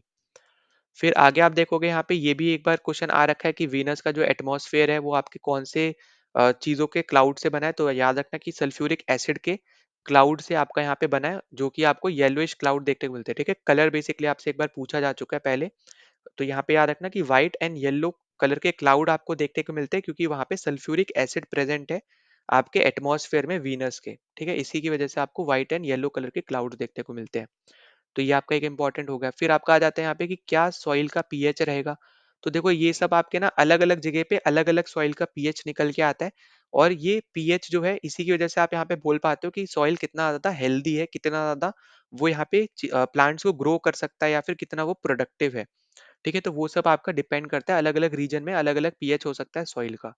ठीक? फिर नेक्स्ट अपने पास आ जाता है यहाँ पे pH in a digestive system. ठीक है? तो डाइजेस्टिव सिस्टम में क्या पीएच रहेगा उसके ऊपर अगर हम बात करें, तो आपको जैसे पहले बता चुका हूँ यहाँ पे मैं कि जो आपका यहाँ पे एचसीएल होता है ना, ये आपका जो स्टमक है वो बेसिकली एचसीएल को रिलीज करता है। ठीक है? अब वो ज़्यादा एसिडिक बन जाता है जो आपका स्टमक है, क्योंकि वो एचसीएल को रिलीज करता है, तो उसी की वजह से वो ज़्यादा एसिडिक बन जाता है। और वो क्यों करता है? ताकि वो यहाँ पे जो फूड है ना उसको ब्रेक कर पाए। ठीक है, डाइजेशन यहाँ पे बेसिकली यहाँ पे फूड का हो पाए। और वो कैसे हो पाता है? वो एसिडिक के हेल्प से ही हो पाता है। और एसिडिक यहाँ पे कौन सी चीज़ है? वो है यहाँ पे आपके एचसीएल, जो स्टमक यहाँ पे दे रहा है। ठीक है, तो ऐसा नहीं है कि एचसीएल ऐसे ही प्रोड्यूस हो रही है, उसका भी एक इंपॉर्टेंस है। और इंपॉर्टेंस यही है कि वो फूड को ब्रेक करने में हेल्प कर रहा है, ताकि वो क्विकली आप बोल सकते हो या फिर ढंग की तरीके से वो डाइजेस्ट हो पाए फूड वगैरह, ठीक है, हमारी बॉडी में। तो इस टर्म में आप यहाँ पे बोल सकते हो कि एचसीएल यहाँ पे यूज होता है। अब अगर बहुत ज़्यादा एचसीएल प्रोड्यूस हो जाता है ना बॉडी में, तो आपने देखा होगा कि आपको ना, तो आप बोलो एक तरीके से कि पेन होने लगता है यहाँ पे पेट की तरफ में, या फिर आप बोल सकते हो इरिटेशन होने लग जाता है आपको। और इन्हीं सब से बचने के लिए ना आप देखोगे यहाँ पे यूज किया जाता है एंटी एसिड्स को। ठीक है, तो ये सब आपके इंपॉर्टेंट चीजें हैं, इसके ऊपर भी क्वेश्चन आ रखा है कि कौन सी चीज हम लोग यहाँ पे यूज करते हैं आपके पेन्स एंड इरिटेशन जो आपके स्टमक में होती है उनसे बचने के लिए। तो आप यहाँ पे एंटी एसिड्स का यूज करते हो। तो एंटी एसिड्स बेसिकली आपको यहाँ पे पता होगा कि एंटी एसिड्स आपकी बेसिक होते हैं नेचर में, और जैसे हमने ऊपर देखा कि एसिड और बेसिक को जब आप मिलाते हो तो वो आपका जो रिएक्शन बनता है वो न्यूट्रलाइजेशन रिएक्शन बन जाता है, तो वो न्यूट्रलाइज कर देता है चीजों को। इसी की वजह से आपका जो पीएच बनता है वो आपका 7 बन जाता है, न्यूट्रल, है ना, जो हमने ऊपर देखा। तो यही सेम चीज आपको याद रखनी है कि जब भी आपका बहुत ज्यादा एसिड रहेगा ना आपके स्टमक में, तो आपको वो चीजें आपको लेनी है जो आपका बेसिक हो नेचर में। ठीक है, तो उसी का एक प्राइम एग्जांपल आपका है यहाँ पे एंटासिड। एंटासिड आपका बेसिक होता है नेचर में, तो वो आपका बेसिकली एचसीएल का जो बहुत ज़्यादा आपका बन गया है, उसके साथ रिएक्ट करके वो क्या कर देता है? न्यूट्रल कर देता है उस चीज़ को। ठीक? तो ये सब आपका यहाँ पे इम्पोर्टेंट चीज़ हो गई।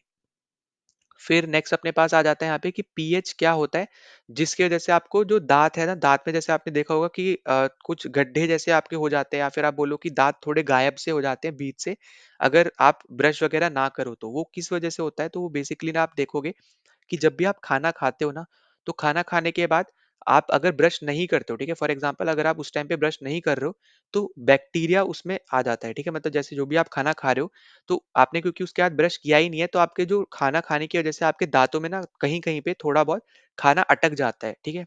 और क्योंकि आपने ब्रश नहीं कर रखा है, वो खाना अटका हुआ है, इसी की वजह से आपका बैक्टीरिया फ़ॉर्म होता है, और वही बैक्टीरिया बेसिकली आपका जो माउथ का पीएच है ना, उसको 5.5 बना देता है।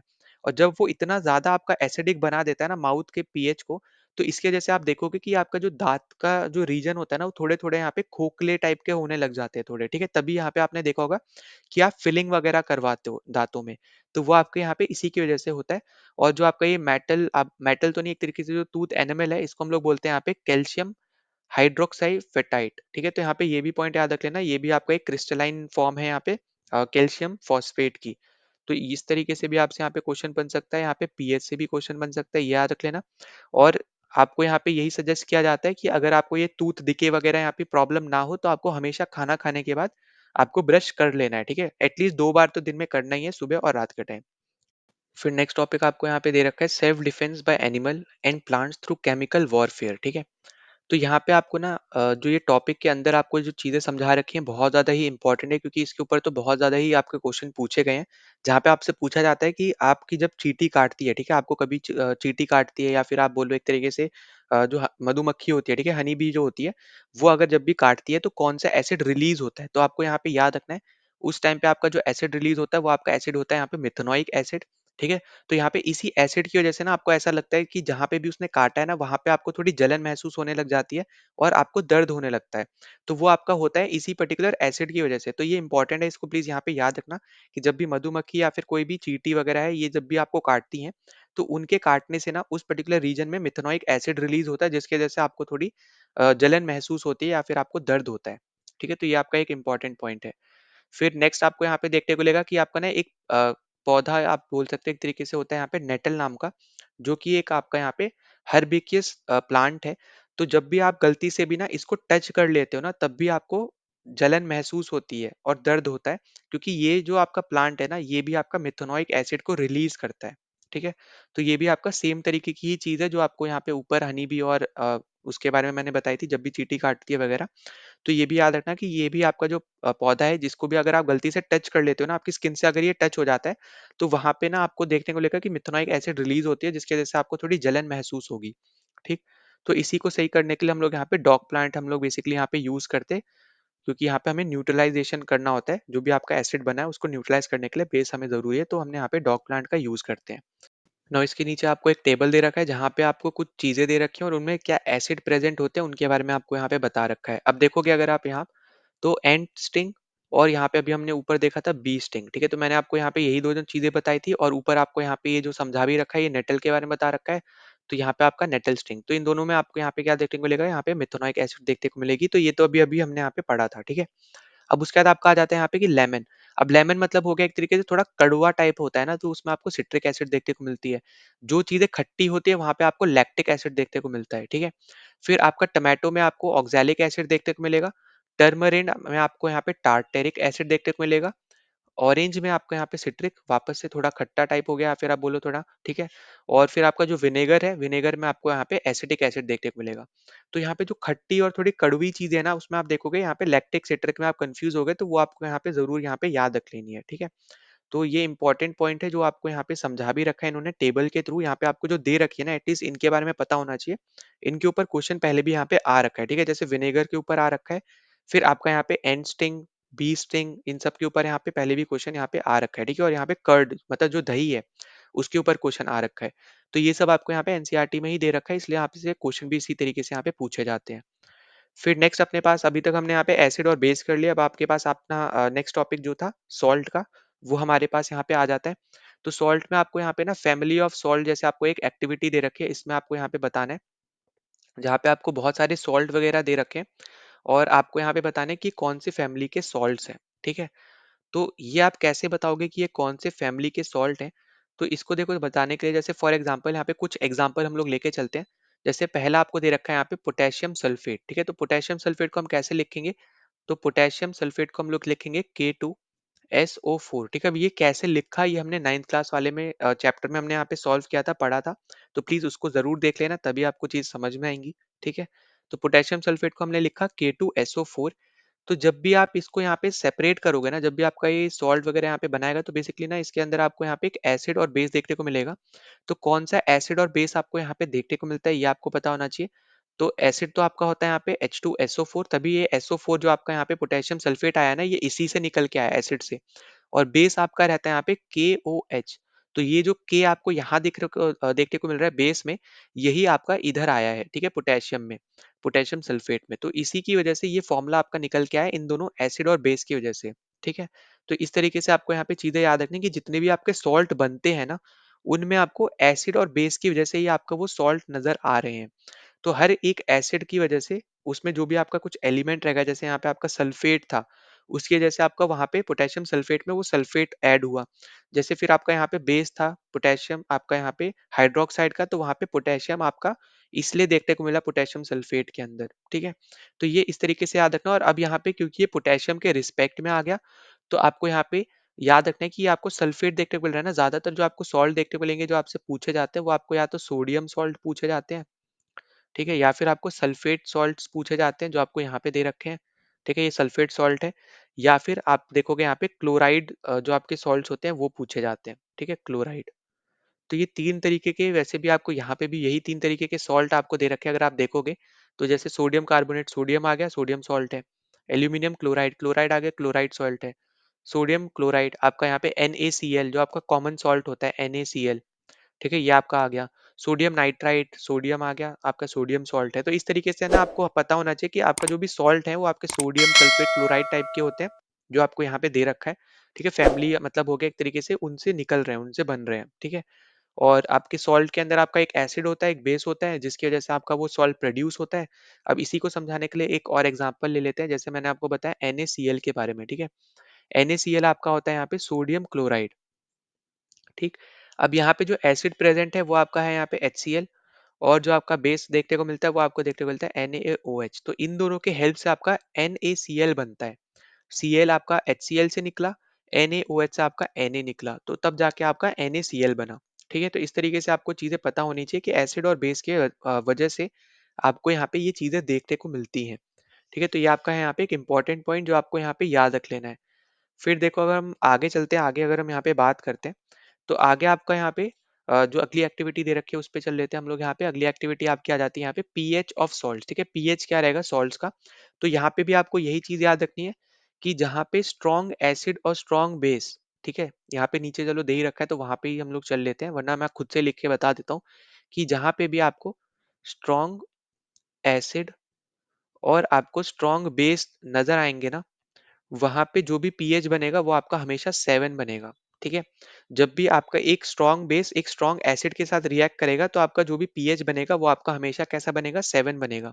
जैसे एग्जांपल के तौर पे HCl आपका एक स्ट्रॉन्ग एसिड है, जब आपका वो NaOH जो एक स्ट्रॉन्ग बेस है इसके साथ रिएक्ट करेगा तो आपका ये 7 पीएच देगा, जो कि यहाँ पे कौन सा सॉल्ट बन के आता है, यहाँ पे ये बन के आता है NaCl जो अभी हमने ऊपर डिस्कस किया।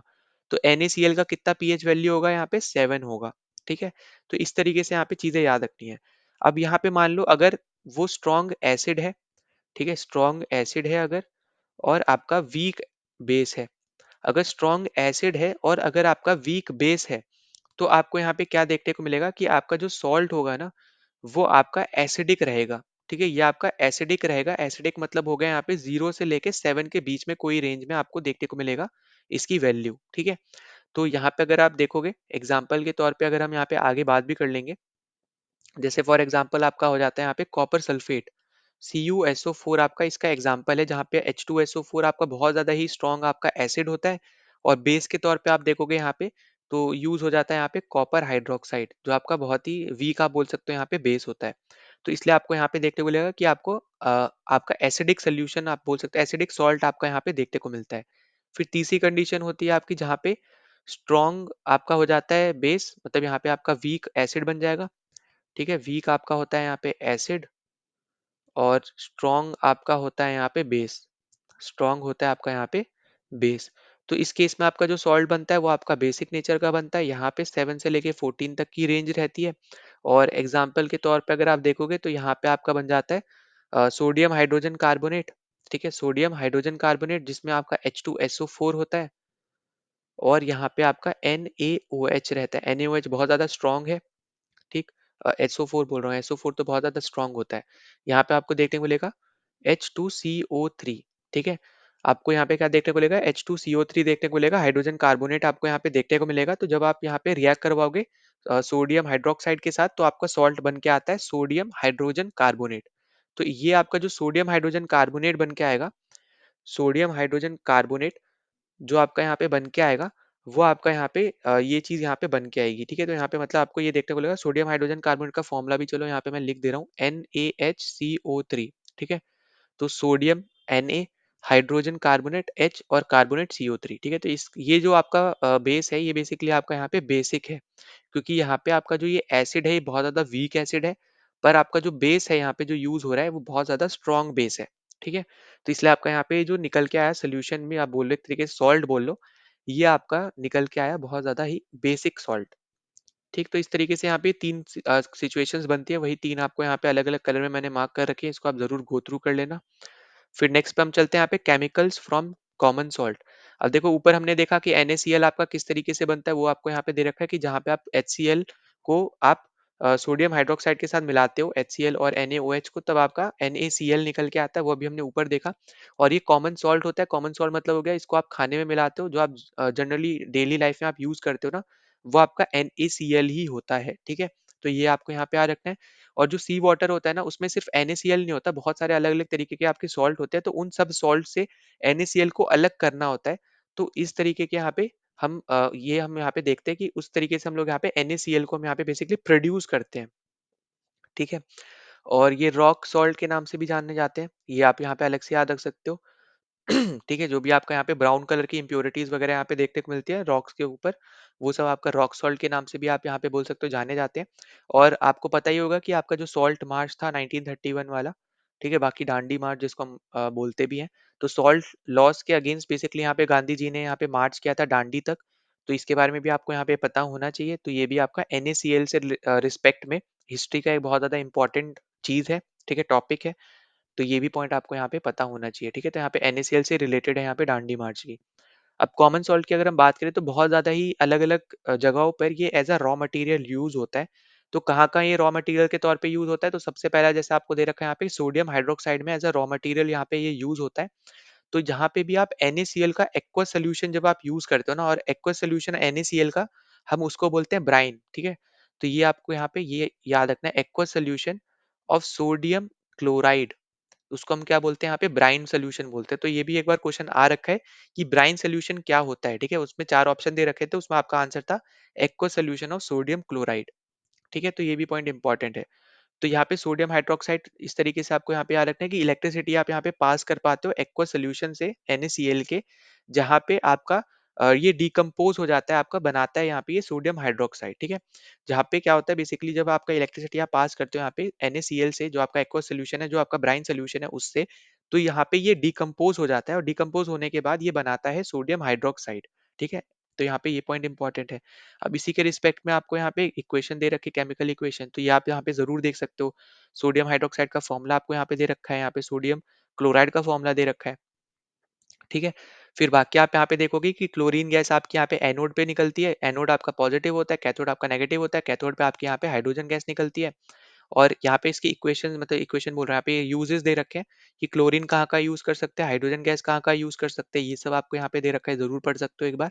और ब्राइन सोल्यूशन आप यहाँ पे नीचे देख रहे हो, यहाँ पे जाता है, और एक तरफ से आपका यहाँ पे ब्राइन सोल्यूशन निकलता है NaOH जिसमें मिला हुआ होता है वो, ठीक है?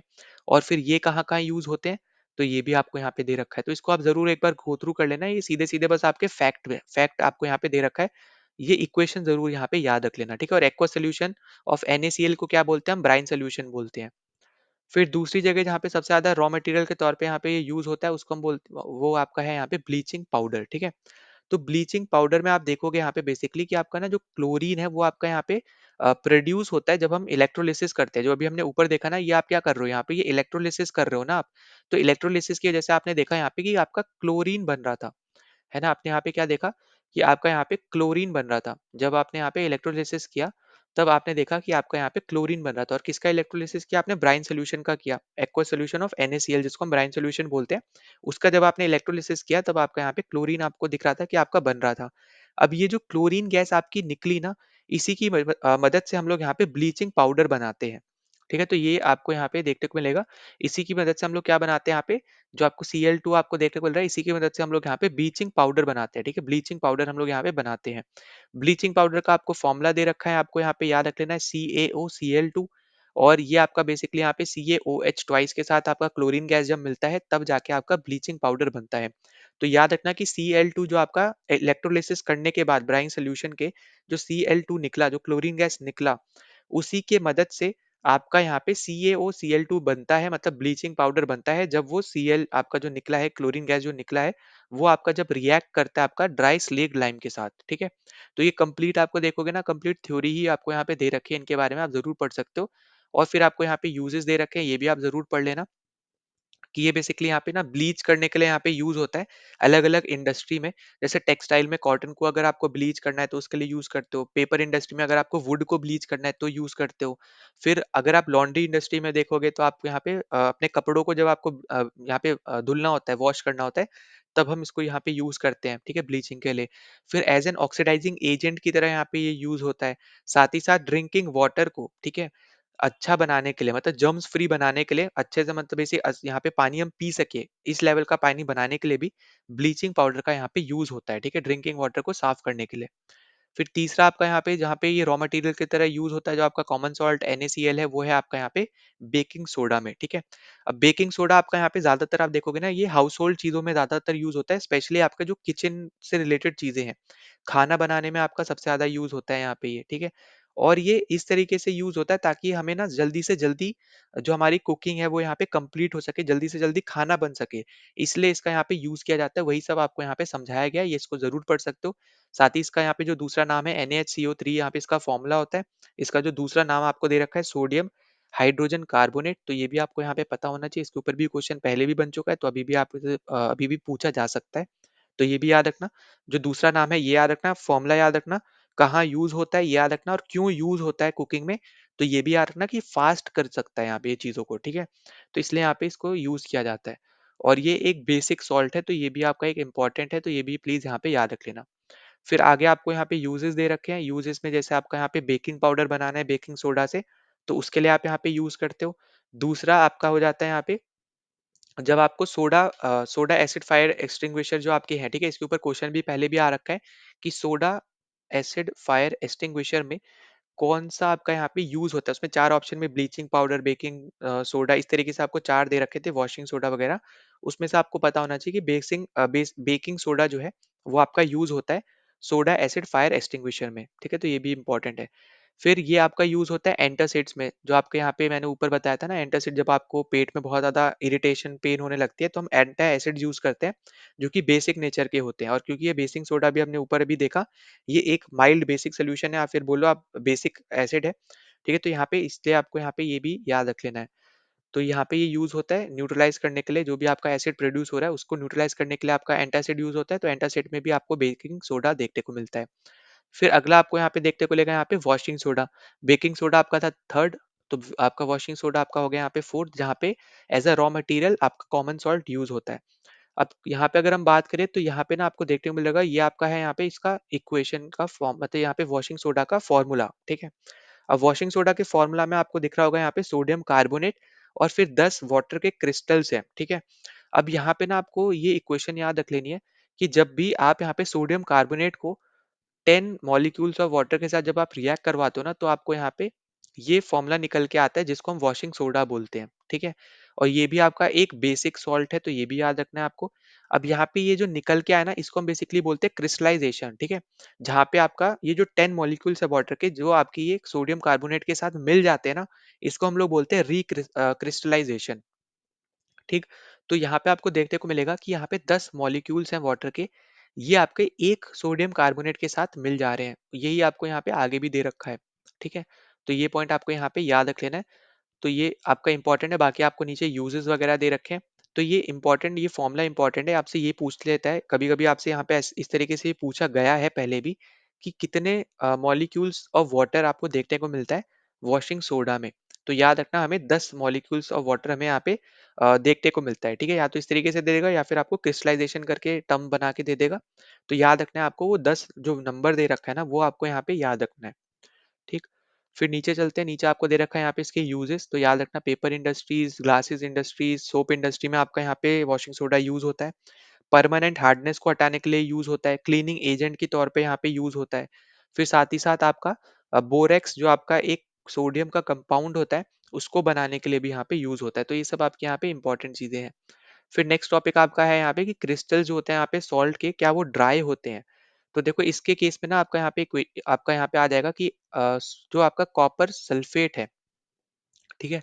अब जैसे हमने ऊपर जो डिस्कस किया था कि वहाँ पे 10 आपको मॉलिक्यूल्स देखने को मिलते हैं वाटर के, ठीक है? इसी सेम तरीके से ना आपको ये कॉपर सल्फेट में भी आपको 5 मॉलिक्यूल्स देखने को मिलते हैं, ठीक है? यहाँ पे मैं लिख दे रहा हूँ अलग से, CuSO4 डॉट 5H2O बेसिकली आपका प्रेजेंट होता है इसमें, ठीक है? कॉपर सल्फेट में। अब जब आप कॉपर सल्फेट के जो भी आपको पीसेस दिए हुए हैं, जब आप उसको ना हीट करते हो, तो हीट करने से क्या होता है ना कि ये जो 5 मॉलिक्यूल्स हैं पानी के, ये हट जाते हैं और हटने की वजह से जो इसका पहले ब्लू कलर था, वो आगे जाके क्या बन जाता है यहाँ पे व्हाइट बन जाता है, ठीक है? हीट करने पे। तो यही आपको यहाँ पे दे रखा है कि जब आप CuSO4 लेते हो, कॉपर सल्फेट लेते हो, उसमें 5 मॉलिक्यूल्स होते हैं पानी के, तो जब आप उसको ना एक ड्राई बीकर में डाल रहे हो, ठीक है? और उसको फिर आप ऐसे ही हीट कर देते हो, तो आपको देखने को मिलेगा कि ये जो 5 मॉलिक्यूल्स है पानी के, ये आपके हट जाते हैं, इवेपोरेट आप बोल सकते हो, अलग से हो जाते हैं, कॉपर सल्फेट से अलग हो जाते हैं, जिसकी वजह से आपका जो कॉपर सल्फेट पहले ब्लू कलर का था, वो अब यहाँ पे व्हाइट कलर का बन जाता है। अगर आपको वापस से उसको ब्लू कलर बनाना है, तो वापस से आप क्या करोगे, उसमें 3-4 बूंद पानी आप वापस से डालोगे, वो आपका वापस से ब्लू कलर में बन जाएगा। यही सेम चीज़ आपको यहाँ पे कंप्लीट दे रखी है, आप इसको ज़रूर गो थ्रू कर लेना, ठीक है? फिर नेक्स्ट हमें यहाँ पे दे रखा है आप नेक्स्ट आपको देखने को मिलेगा यहाँ पे जिप्सम के बारे में आपको दे रखा है। तो जिप्सम में भी आप देखोगे यहाँ पे 2 आपको वाटर मॉलिक्यूल्स देखने को मिलते ही मिलते हैं। तो ये फॉर्मूला भी आपके लिए इम्पोर्टेंट है। फिर इसी तरीके से आपको प्लास्टर ऑफ पेरिस के बारे में भी दे रखा है, तो ये भी आपका इम्पोर्टेंट है। तो ये आपका वॉशिंग सोडा था 4th, और ये आपका हो जाएगा यहाँ पे प्लास्टर ऑफ पेरिस, ठीक है? तो यहाँ पे भी आप देखोगे यहाँ पे CaSO4 और हाफ H2O है। तो यहाँ पे हाफ बेसिकली इसलिए आया है क्योंकि ये जो 2 यहाँ पे बेसिकली देखो, यहाँ पे सिंपल टर्म्स में समझना कि हाफ H2O क्यों लगा, ठीक है? जो आपको समझा रखा है ना, हाफ H2O क्यों लगा, तो यहाँ पे पहले क्या था, ये CaSO4 का यहाँ पे ट्वाइस थे, ठीक है? 2 मॉलिक्यूल्स थे यहाँ पे CaSO4 के अलग से, ठीक? और ये आपके यहाँ पे मिल रहे थे एक मॉलिक्यूल ऑफ वाटर के साथ। फिर आपको क्योंकि बनाना होता है इस तरीके से इक्वेशन जहाँ पे आपको इसका सिर्फ एक मॉलिक्यूल चाहिए हो। तो जब इसका एक मॉलिक्यूल चाहिए होगा, तो यहाँ पे क्या बन जाएगा, यहाँ पे ये आधे से रिएक्ट करेगा, क्योंकि जब 2 मॉलिक्यूल एक के साथ रिएक्ट कर रहे हैं वाटर के, तो यहाँ पे जब एक को हमें ढूँढना है, तो ऑब्वियस सी बात है, जब 2 एक के साथ कर रहे हैं, तो एक किसके साथ करेगा? आधे मॉलिक्यूल के साथ करेगा। तो इसलिए आपका यहाँ पे ये हाफ H2O निकल के आया, और यही सेम चीज़ आपको नीचे भी समझा रखी है, अगर आप देखोगे यहाँ पे कि ये 2 मॉलिक्यूल्स आपके मतलब ये हाफ क्यों है water molecule? Because 2 formula units of CaSO4, 2 formula units मतलब जो मैंने आपको बताया कि ट्वाइस ऑफ CaSO4, इस तरीके से अगर आप लिख दो, तो 2 फार्मूला यूनिट्स हो गया ना, ये फार्मूला यूनिट है। तो इसके 2 यूनिट्स अगर आप यहाँ पे देखो, तो एक मॉलिक्यूल ऑफ वाटर के साथ रिएक्ट कर रहे हैं, ठीक है? अब क्योंकि हमें यहाँ पे इसको इस तरीके से लिखना होता है, इसलिए हमने यहाँ पे क्या किया, हमें एक यूनिट चाहिए थी इसकी। तो जब हमें 1 यूनिट चाहिए और 2, हमें ये पता है कि 2 यूनिट आपके एक मॉलिक्यूल के साथ रिएक्ट कर रही है वाटर के, तो 1 यूनिट CaSO4 के कितने के साथ रिएक्ट करेगी? हाफ मॉलिक्यूल ऑफ H2O के साथ रिएक्ट करेगी। तो ये इसलिए आपका यहाँ पे हाफ H2O निकल के आया इधर, ठीक है? तो यही सेम चीज़ आपको दे रखी है, और बाकी आपका यहाँ पे आगे देखने को मिलेगा कि जो आपका प्लास्टर ऑफ पेरिस है ना, ये फ्रैक्चर जब आपके फ्रैक्चर्स हो जाते हैं, तो डॉक्टर्स वगैरह यहाँ पे यूज़ करते हैं। टॉयज़ बनाने में इसको यहाँ पे यूज़ किया जाता है, डेकोरेशंस के लिए यहाँ पे इसका यूज़ किया जाता है। ठीक है? तो ये सब आपके यहाँ पे सिंपल-सिंपल सी चीज़ें हैं, इसको आप ज़रूर गो थ्रू कर सकते हो, ठीक है? बाकी हमने यहाँ पे इस चैप्टर को कंप्लीट यहाँ पे कर लिया है। किसी में भी आपको कोई भी डाउट होता है, तो कमेंट सेक्शन में आप ज़रूर मेंशन कर देना। बाकी टेलीग्राम चैनल जॉइन कर लेना, वहाँ पे आपको इसकी एकदम फ्री पीडीएफ देखने को मिल जाएगी, और कोई भी डाउट होता है तो वहाँ पे भी आप पूछ सकते हो। ठीक है? तो चलो मिलते हैं नेक्स्ट वीडियो में। जय हिंद।